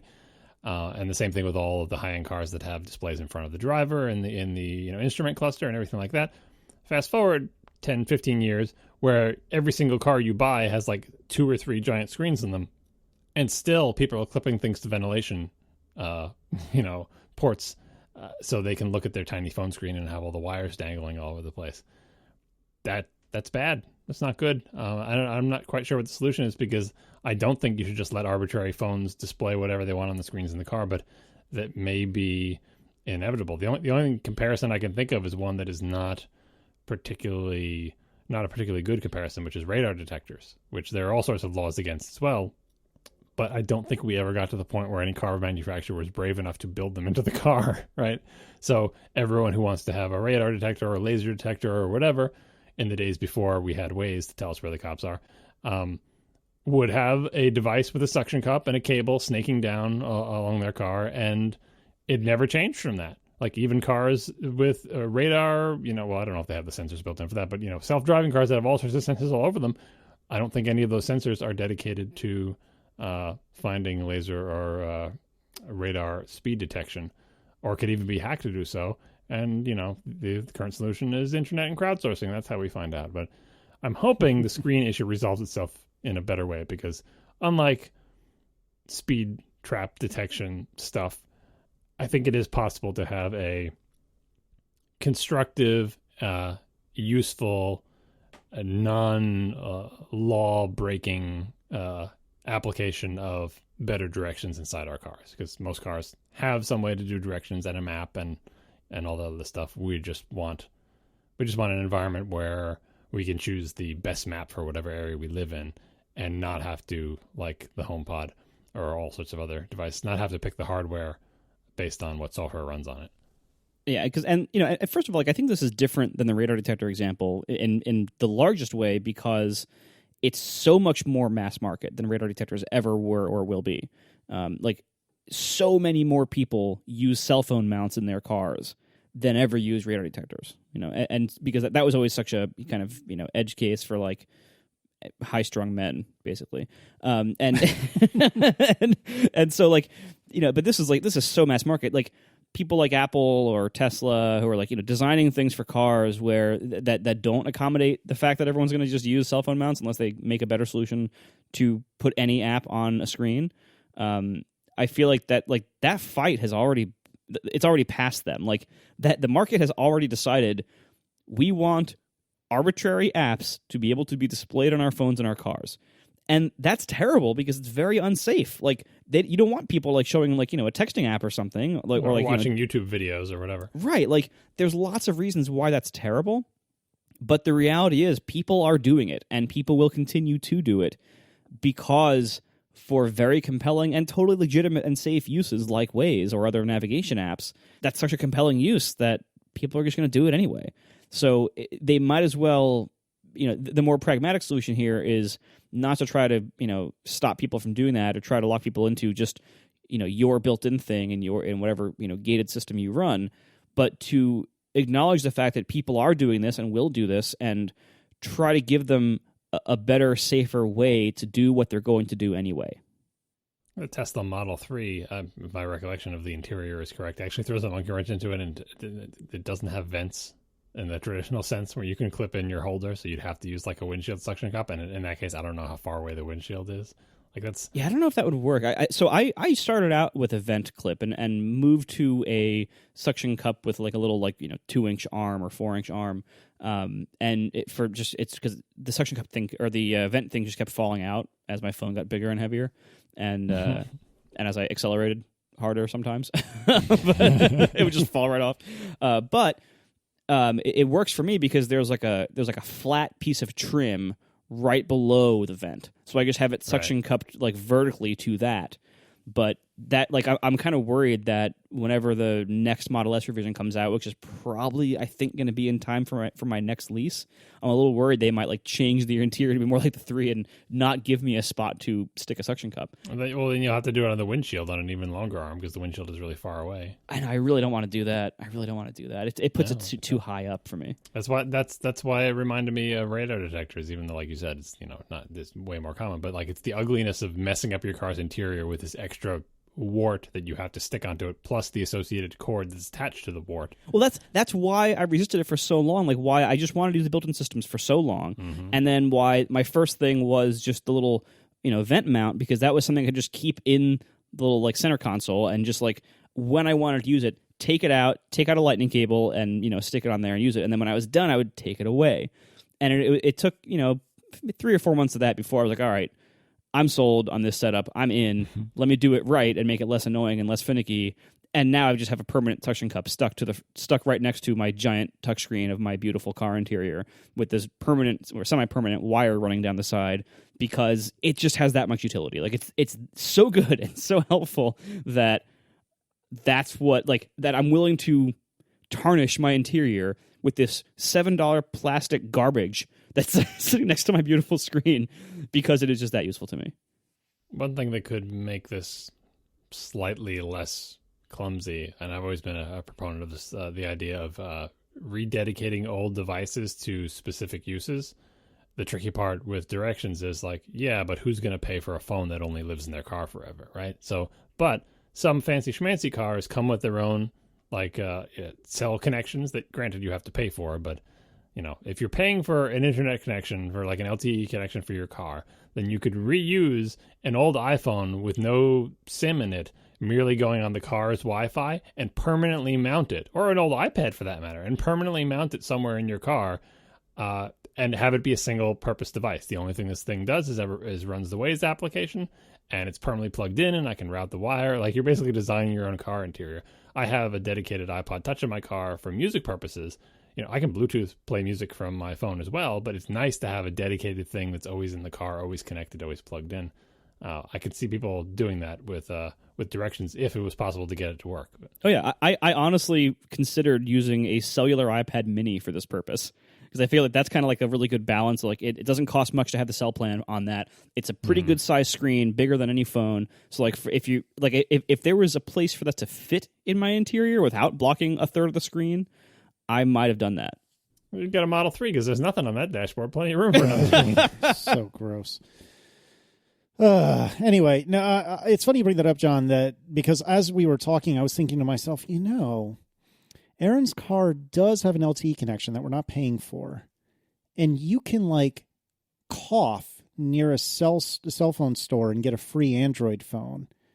I could get a free Android phone, install only Waze on it, turn everything else off, install it in Aaron's car, and just have that be our car computer, because it supports Android Auto as well.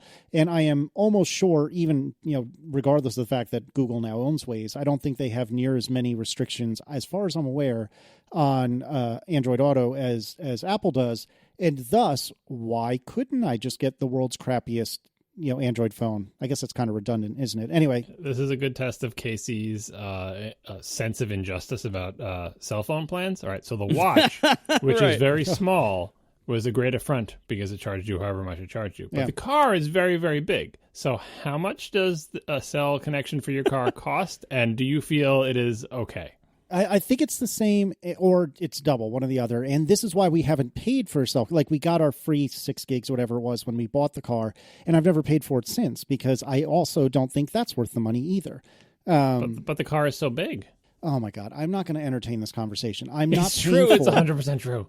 But it's not true because I'm not paying for it. How many watches could fit in the mass of the car? What I'm saying is, like, that I firmly believe that it seems more unjust because the watch is small than it would for a larger device. I'm not debating that. I completely agree with And so the car is the largest device. How often would you use the car Waze LTE connection versus how often do you use the watch's LTE connection?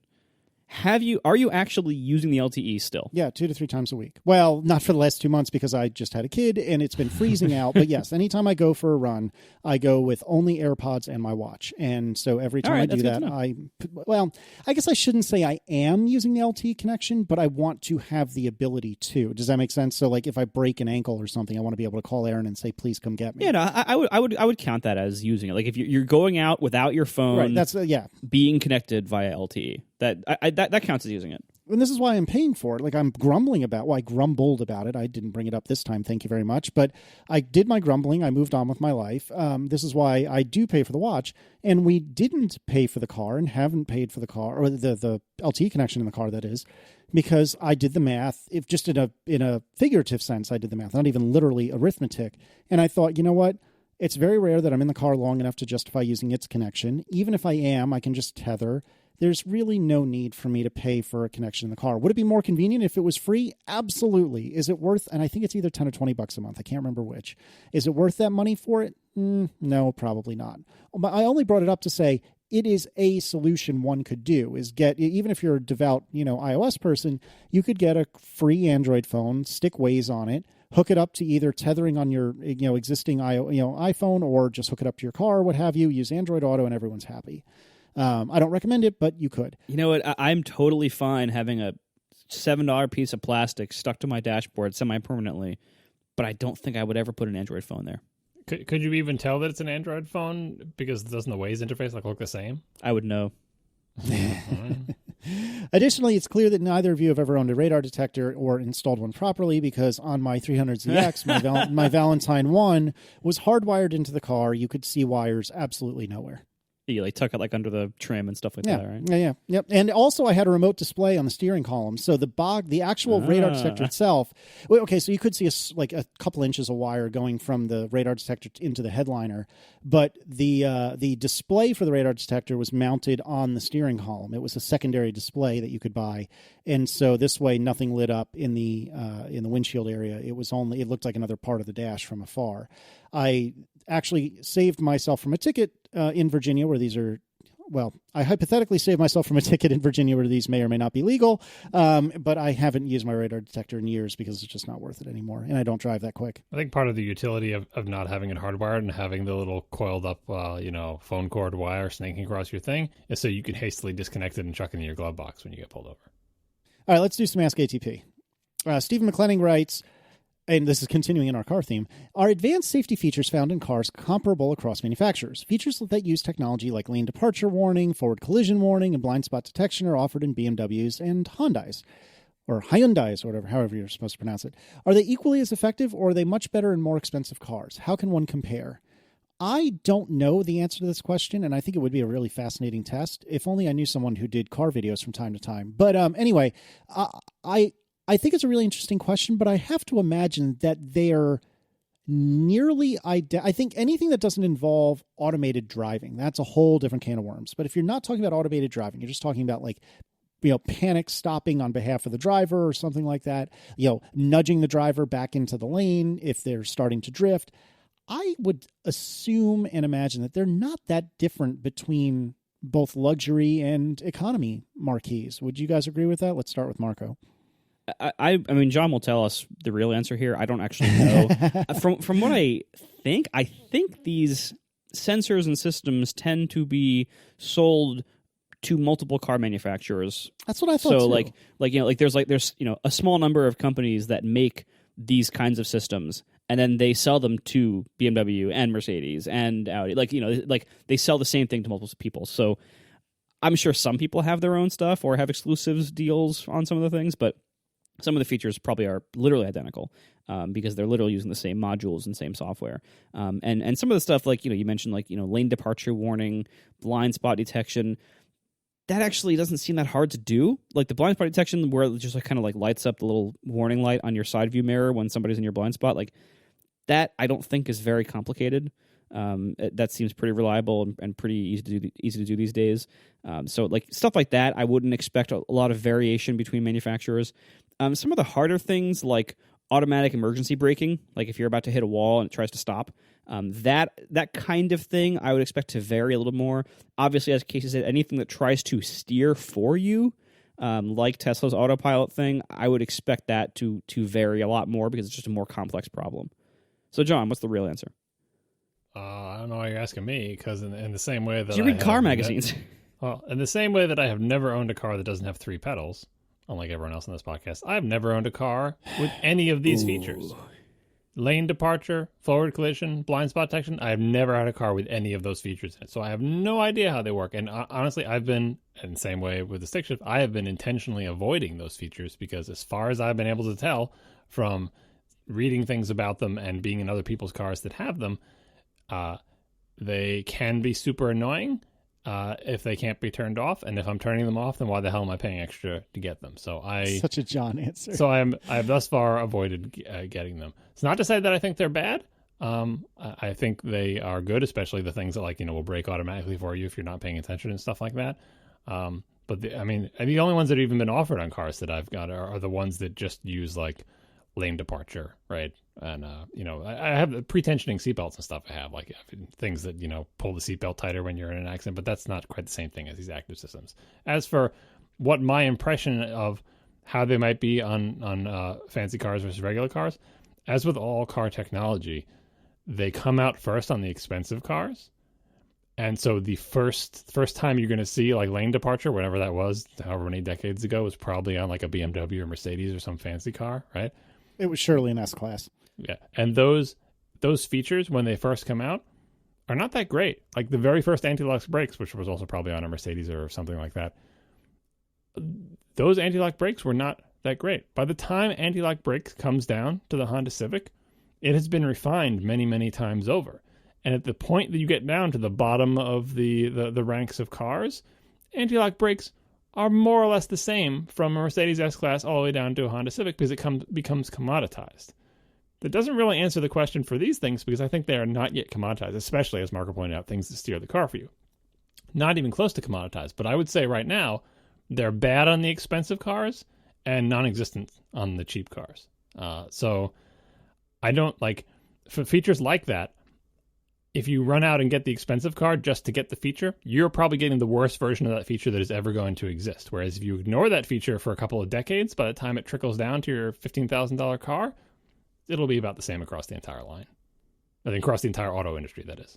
Self-driving is so much more complicated that I'm not sure if that applies to, but things like lane departure and anti-lock brakes and front collision warnings and even like auto-following, what do you call it, cruise control? Yeah, radar cruise control. Right. That I feel like, is filtering down pretty well now. And maybe it's not entirely the same across the lines. Maybe it's a little bit harsher on the bottom ones, but it's way better than the very first radar cruise control that came out, in the 80s or whatever on Cadillac or whoever did it first. I will say that on Erin's car, she has, pretty much all of these features. And the lane departure or lane control, whatever, is tremendous. I love it. It will just gently nudge you back in the lane if you start to drift a little bit or whatever the case may be. And it works really well. I really, really like it a lot. The panic stop, what is it called? I forget. The forward collision warning. That definitely does have some false alarms from time to time.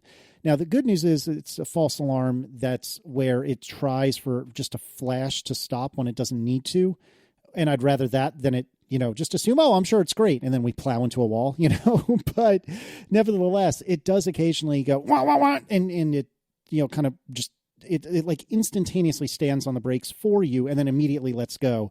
Oh, wow. And is that startling. Oh, my word, is that startling. Yeah. That would scare the crap out of me. Like I have like the audible alerts and my car offers automatic emergency braking, but I've never had it engage.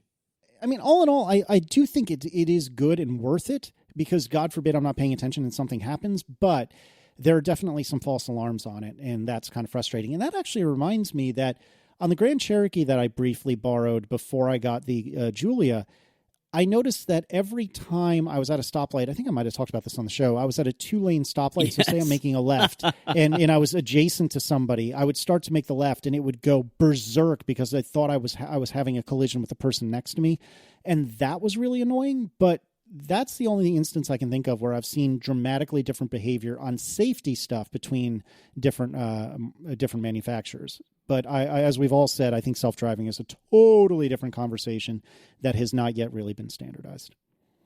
The next one is mostly from Marco. This is Jeff Cooney writing, what is the deal with Leica cameras? I've always loved their industrial design, particularly the M models, but upon doing some research, it seems like their features and specs are no better than other cameras from leading companies like Canon or Sony that cost thousands of dollars less. What am I missing about these cameras that commands this exorbitant premium? I don't know anything about Leica cameras other than that they look pretty and that they're super duper expensive, so I'm actually kind of curious as well. Marco, what's the story here? Leica's been around for a very long time, and they have some really impressive engineering, and they have built up a really strong reputation for a very long time among high-end, usually like more artsy or hobbyist photographers, not necessarily pros, because they don't quite make gear that would satisfy most like pro needs. If you're like a wedding photographer or something, like, you're probably not using a Leica for lots of reasons, but they are very, very expensive. And some of that you are just paying for the brand. But they do have a lot of good qualities that make them compelling to certain people. Some of it is just like if you have a lot of money and you want a really cool camera, like you gotta like some I've heard them called dentist cameras. But wow. Yeah. But I should clarify, I have very little experience with them. I rented an M9 for Christmas a few years ago. I actually made a big blog post with some simple pictures about it. And I found what a lot of people find, I think, with them is that like the raw specs of it were not very competitive, especially for the price. Things like the sensor, like the noise performance and the resolution on the sensor was nowhere near competitive with good sensors that of the same time frame. Things like the burst rate and features, I don't think any of them offer video, or at least they didn't for a long time.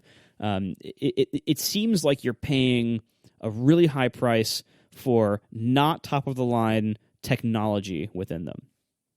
But what really impressed me about Leica back then, and what still impresses me today about them, is two major areas. Number one, the optics in their lenses are just incredible. Now, when I rented the M9 and wrote this post back in Christmas of 2012, the Sony FE series was not really quite there yet. I think it either wasn't out or it was just the very first models, and Canon had not updated a lot of their lenses the way they have recently. And so back then in 2012, the Leica M lenses were some of the best lenses you could get in the industry.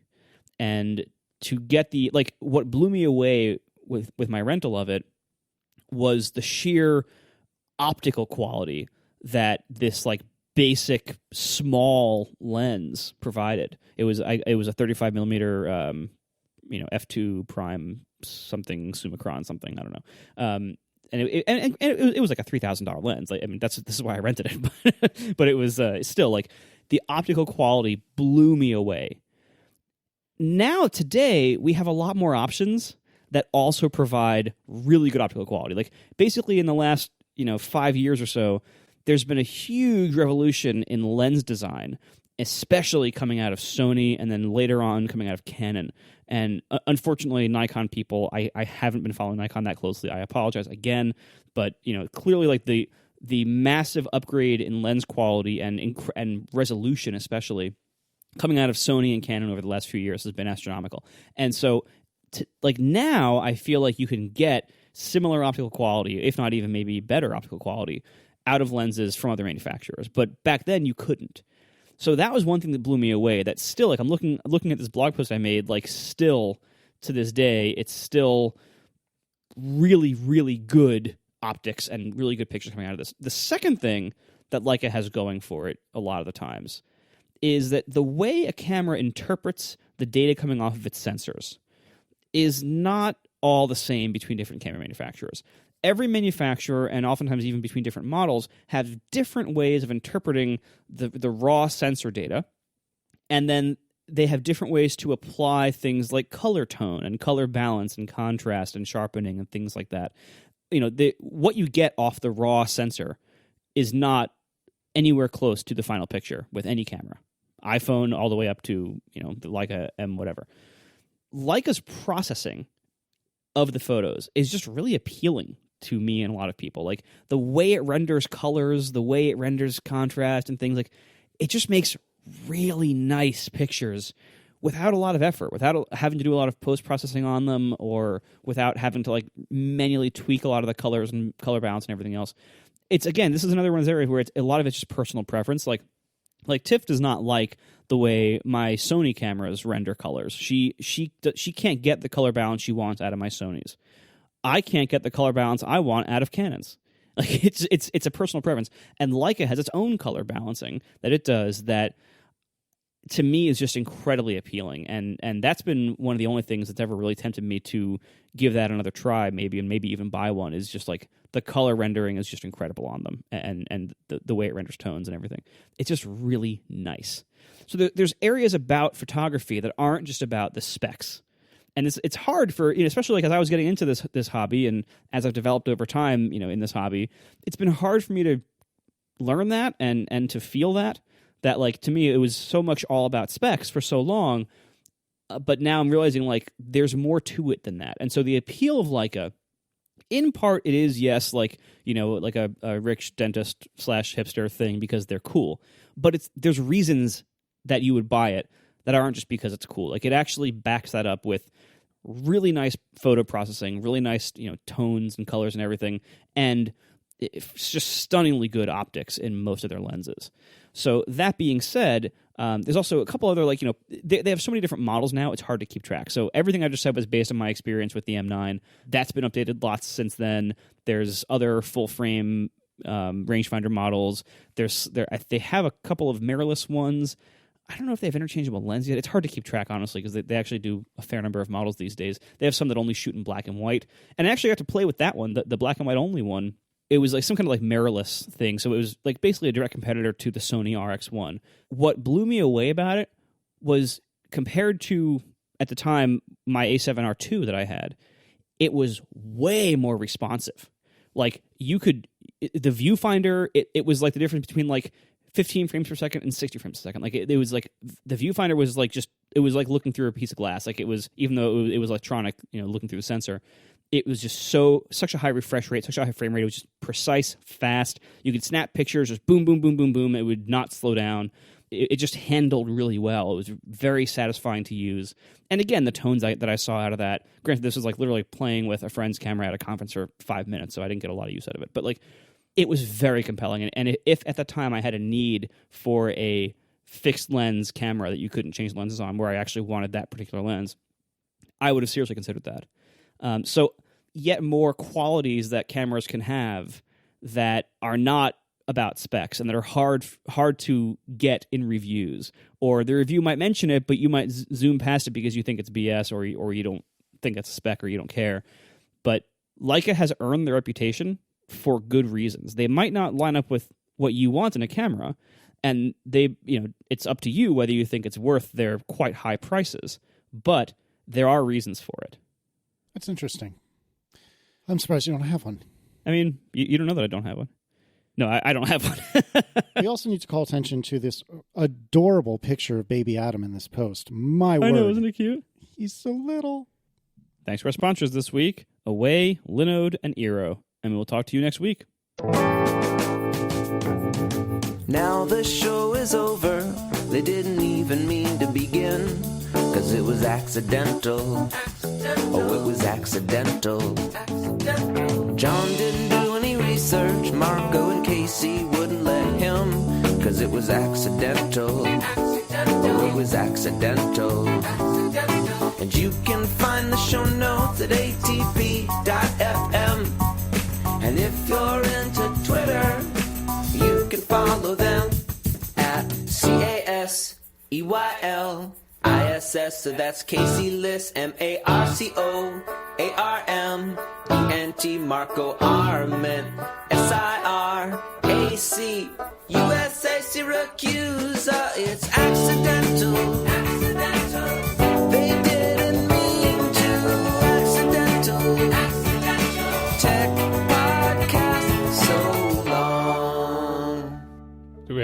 baby updates? It's mostly fine. Actually, the thing that's maybe not interesting, but the thing that we've been fighting with lately is we moved Declan to a toddler bed or whatever you call it. So basically, instead of being in a full-on crib, he's in a bed that he can easily climb out of, and has been for a few months now. I forget exactly how long, but it's been a not insignificant amount of time. But over the last couple of weeks, particularly, this had started before Michaela, but it's been particularly egregious the last, few days, most especially, but egregious in general in the last few weeks. He'll get out of his bed and tell us, like, come to our room or whatever the case may be, and tell us, I don't like sleep time, or I'm hungry, or I'm thirsty, or my favorite These all sound like legitimate complaints. How are you addressing this? I'm hungry in a very, very gentle way. I'm obviously paraphrasing, but I'm hungry, tough noogies. You should have eaten more before. We warned you about this before you came upstairs. You're not getting any more food. I'm thirsty is here's a little, cup of water, drink it, and then you're done. And then eventually actually we've gotten to the point of leaving him a bottle of water in his room just to get away from the I'm thirsty complaints. The answer is, well, you have a bottle of water in your room, drink it. But my favorite is I don't like rest time, in which case it's like, well, how do you say to a 3-year-old, tough shit, this happens every night? Like, there's no reasoning with them. Does he ever come in and say, I miss the love that this baby stole from me? No, not yet. Ooh, not yet. Dark. Because I feel like that's what he's saying. Maybe it is, and I'm trying to stay cool about it. It couldn't be the universal kid thing of I don't want to go to sleep right now. Well, and that's what I've been attributing it to. Genuinely. Well, he's describing this as a change in behavior, so I'm saying, what's changed recently in Declan's life? Well, it's gotten worse since Michaela. I think you're both right, to be honest, and I think I personally come down more on Marco's side, but again, I think you're both right. It started before Michaela, but got worse in the last week or two. And my favorite is when he comes out of his room. Declan, why are you out of your room? I don't know. Yeah, you can tell. Like even like what Adam does that too sometimes, and it's like you can tell. Like what do you need? And you can tell the gears start turning at that point to come up with something. Exactly. It's so true. I mean, so one issue is he's still napping, right? Well, sort of. So right. he has quiet time in his room where he is allowed to get out of bed and play quietly or whatever. And I would say between a third and a half of the days, he will actually sleep for that. And the other 2/3 or half to 2/3, he's just sitting there playing in his room or in his bed. Yeah. So what we found, and what I think a couple of our friends have also found, so it seems to be a thing, is, obviously when you're transitioning out of nap phase, really, like you're getting to the point where most days he shouldn't be having a nap. And what we found is that when we were in that phase, the days that he would nap would be the days that he would just be impossible to keep in bed because he just wasn't tired enough. Like when you start thinking about it that way, it's like, well, the best thing you can do is, it sounds like you're probably at that phase, so just stop napping. Like, and do what you can to make it that he does not nap. Like, don't take a long car drive right in the mid-afternoon or anything like that. Like, don't try not to give him a chance to nap. Try to keep him from doing that by various activity planning or anything, because then when bedtime rolls around, he will be tired enough that he will just go to bed and not give you as hard of a time about it because he'll just be so tired. Like that's what we found. You have to think about moving his bedtime too, because I know you have a routine. You're like, great, we have a child and the child always goes to bed at X o'clock. That is going to change. Yep. And it's not going to change on its own. You have to consciously think, oh, he's not 6 months anymore. Now he's 3. Should his bedtime be different? Right? And repeat until they're 5 and 10 and 13. You can't, as much as would love to do it. I love the naps. I love being able to put the kids to bed at 7:30, but that sadly does not last. I don't know. I mean, it's fine in the grand scheme of things. Things could be so much worse. But until they encroach on every waking hour of your actual life. It's like, wait a second. If by the time the kids are in bed, it's time for me to go to bed, when is my time? And you're like, that's right. It's gone. It's gone, isn't it? No naps. And they go to bed at the same time as you. I don't even want to know. So welcome to your future.